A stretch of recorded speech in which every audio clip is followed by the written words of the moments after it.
जन्म कुंडली क्या है? तो जन्म कुंडली आकाश का एक नक्शा है।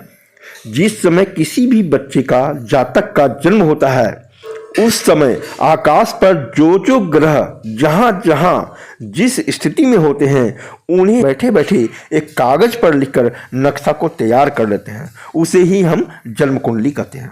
तो जन्म कुंडली में 12 खाने होते हैं, 12 स्थान होते हैं।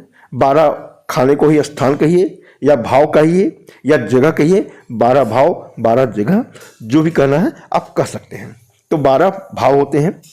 तो पहला जो भाव होता है, प्रथम भाव होता है, उसे हम लोग लगन कहते हैं। जैसे बच्चे का जिस लगन में जन्म हुआ है उसको हम पहले भाव में ही उसको प्रदर्शित करते हैं, लिखते हैं, ठीक है ना।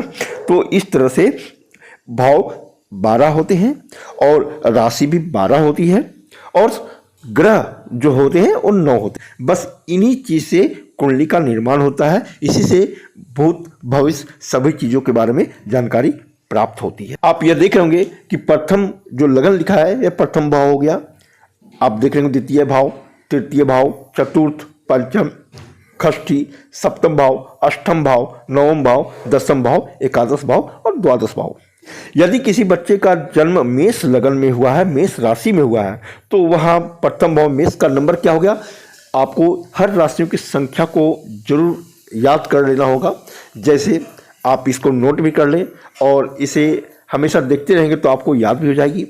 1 नंबर को मेष राशि कहते हैं, 2 नंबर वृष राशि कहते हैं, 3 नंबर मिथुन राशि कहते हैं, 4 नंबर को कर्क राशि कहा जाता है और 5 नंबर को सिंह राशि कहा जाता है, 6 नंबर को कन्या राशि कहा जाता है, 7 नंबर को तुला राशि कहते हैं, 8 नंबर को वृश्चिक राशि कहते हैं, 9 नंबर को धनु राशि कहते हैं, 10 नंबर को मकर राशि कहते हैं, 11 नंबर को कुंभ राशि कहते हैं, 12 नंबर को मीन राशि कहते हैं। इसे याद करने की जरूरत इसलिए है क्योंकि आप जब कुंडली में लिखेंगे तो वहाँ मेष राशि वृश्चिक राशि यह नहीं लिखेंगे, आप संख्या लिखेंगे। तो संख्या से ही से प्रकट आप हो सकता है कि कौन सा राशि है, कौन सा लगन है, जान सकते हैं।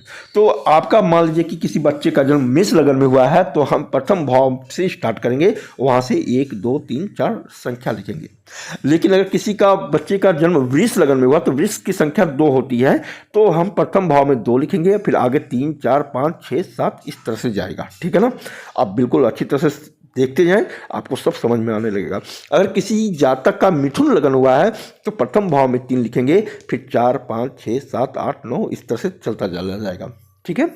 उसी तरह से किसी का जन्म कर्क लगन में हुआ है, कर्क राशि में हुई है, तो प्रथम भाव में 4 लिखेंगे, द्वितीय भाव में 5 6 7 8 इस तरह से चलता चला जाएगा।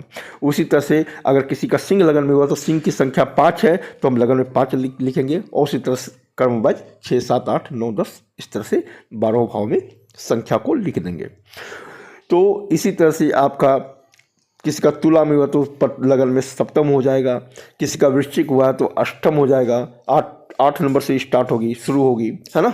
तो ये है कुंडली को निर्माण करने का यह क्रिया होती है।